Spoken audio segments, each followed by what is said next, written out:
Hi, and welcome back to another interview with me, Poppy Woodruff. Today I'm very happy to announce that I will be joined with Matt Gillett, so he can tell us all about his life in the performance industry and the many, many shows he's been involved in.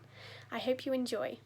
So, without further ado, Matt, here's my first question. Can you list all the performances you've been involved in? I have to go through in order, otherwise I get confused. So, I left college and did a production of Dames at Sea. Then I went to China and did a concert called Ultimate Broadway. Then I did White Christmas. Then I did Gypsy, West Side Story, Hello Dolly, Top Hat in the West End, White Christmas again in Edinburgh this time. I did a tour the first time. And then I did Hairspray and Jersey Boys and Chitty Chitty Bang Bang, 42nd Street. Wow. And Matilda. And Matilda. Yes, done. That's a long list. Just old. I'm just old. You don't look it. Who has been your favourite person to work with? Wow, what a great question. I have been really lucky to work with some amazing people, both cast and creative. My favourite people to work with are people that just love what they do. So I would probably say Stephen Mear is just amazing. I've been in 2 of his shows, and he's just so passionate, and he absolutely unapologetically loves what he does. And so I just find that really inspirational. And also Lee Proud, who choreographed Hairspray. I was dance captain for him, and again, he's just so passionate and cares so much and invests so much in his work. And I just think they're both really exciting people to have in a room. And it was all really cool because on all 3 occasions, it was new work that was being created for people that were in the room at the time. I've done some shows where you sort of take over a cast or you're joining a show that already exists, but to be in a room where the choreography and the direction and the whole production is being created on the people in the room is just, there's something about that that's really exciting, and you feel like you're really sort of making a difference. And yeah, so I'd probably say those 2.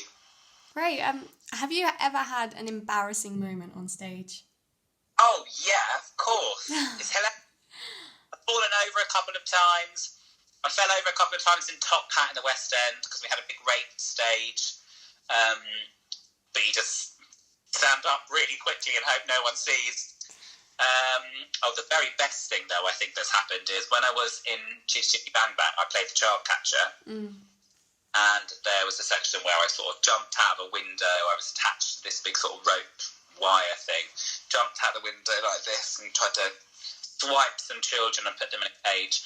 And the wire that I was attached to backstage got caught on the stairs that I had to climb to get up to the window. So I jumped out the window and only came down so far before I swang into the wall and was like, well, this isn't scary anymore. And I'm banging into the wall.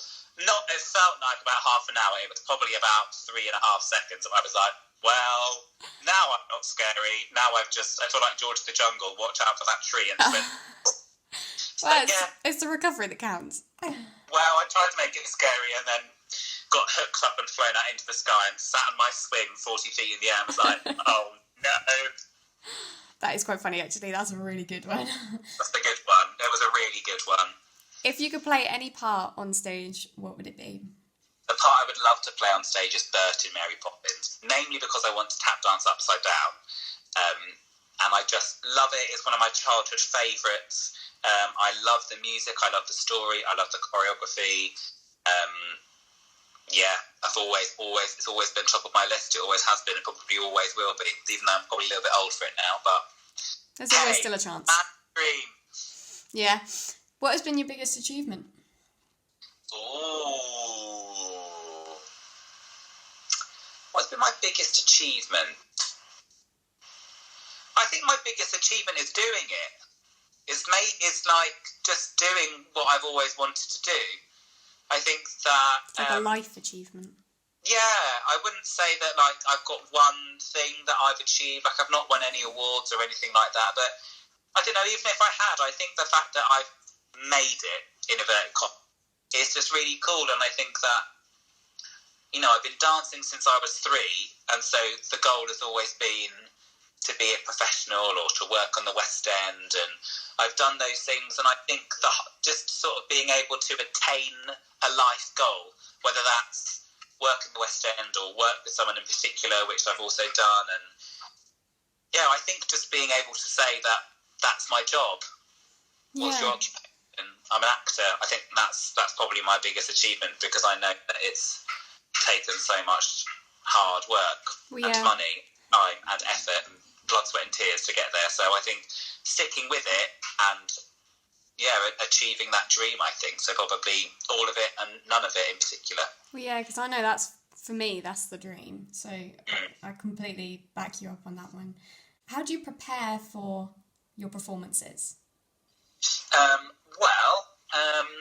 think by the time I get to a performance, I don't necessarily think too much about what I'm doing on stage, because that's what rehearsal processes are for, and the preview process, and then you think about it a little bit at the beginning, but then after that it's more a case of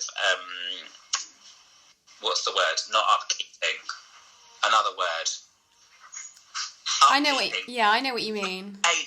Maintaining that sort of story and the style and all of the notes. So in terms of how do I prepare, the first thing is how much I've eaten and when I've eaten it, and depending on what I'm doing in the show, I need to make sure that I've eaten the right things at the right times. Like when I was in Matilda, I had a lot of this sort of thing going on, so eating anything too close to the show was a terrible idea. I was also wearing lycra at the time, so it was very unforgiving. So eating at the right times, making sure I've got enough sleep, making sure I've drunk enough water, and just conserving my energy a little bit and making sure that I'm in the zone, I'm focused, and that I'm ready. I guess the question was, how do you make yourself ready? But after a while, you just sort of get used to it, and it's not disappointing. It's really satisfying that you just adjust to it, and you know exactly what you need to do and what you need to bring to deliver the performance that's expected of you. Yeah, that makes sense. Big water, chill out. I get excited sometimes, but I need to calm down. Yeah, you need the adrenaline, but not too much. Yeah, do that. Do you have a hobby outside of performing? I wouldn't say it's a hobby, but I love gardening, because I'm basically an 85-year-old lady trapped in a 30-year-old body. Don't worry, you're not the first person to say that. I love it. I love being outside. I love being one with nature. And the thing I love about it most is that there's an instant reward. So you want to cut a lawn, it looks rubbish, then you do it, and then it looks great. Or you want to weed a patio, looks rubbish, you do it, then it looks great. So it's instantly satisfying. It's outside. I only have one disclaimer, which is that I normally only do it if it's sunny, because I'm an absolute sun worshipper, and it's lovely to be outside in the sun. Yeah, and actually it's been sunny for weeks, so it's perfect time to do it. Exactly. What has been your most challenging audition?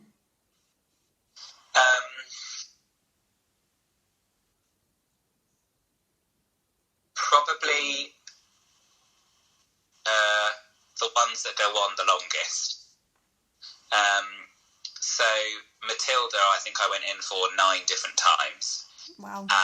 It's the longer the process, the more you want it.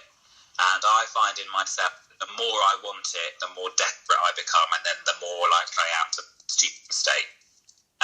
So it's trying to keep myself really calm.